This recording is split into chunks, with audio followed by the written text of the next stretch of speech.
Pasca penetapan daftar caleg tetap DCT oleh KPU dan menjelang tahap kampanye pada 28 November 2023 mendatang, pihak Bawaslu Palembang mulai melakukan penertiban alat peraga kampanye (APK) dan alat peraga sosialisasi (APS) caleg yang dinilai melanggar PKPU. Salah satunya seperti yang dilakukan Panwaslu, Kecamatan Bukit Kecil, Senin 6 November 2023.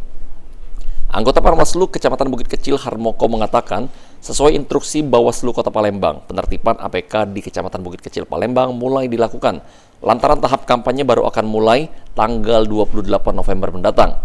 APK yang dicopot dengan kriteria milik caleg maupun capres yang berisi ajakan mencoblos dan nomor peserta pemilu. Untuk di Kecamatan Bukit Kecil sendiri terdapat 6 kelurahan yang akan dilakukan penertiban. Sebelum penertiban, para peserta pemilu sudah diberikan surat edaran untuk menahan diri dalam kampanye.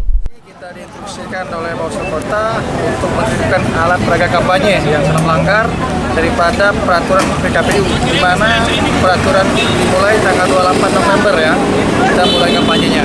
Sedangkan sekarang banyak APK yang melanggar, yang mengajak, ajakan, contreng, nomor yang melanggar kita akan tertibkan secara tegas, dan hari ini kita lakukan penertiban. Fokus penertiban di titik mana?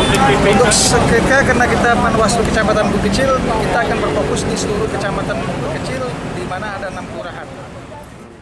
Ditambahkan Harmoko, jika masih ada peserta pemilu yang memasang kembali APK yang ditertibkan, akan dilakukan pemanggilan caleg bersangkutan untuk klarifikasi terkait pemasangan APK. Sandi Pratama, PAUL TV.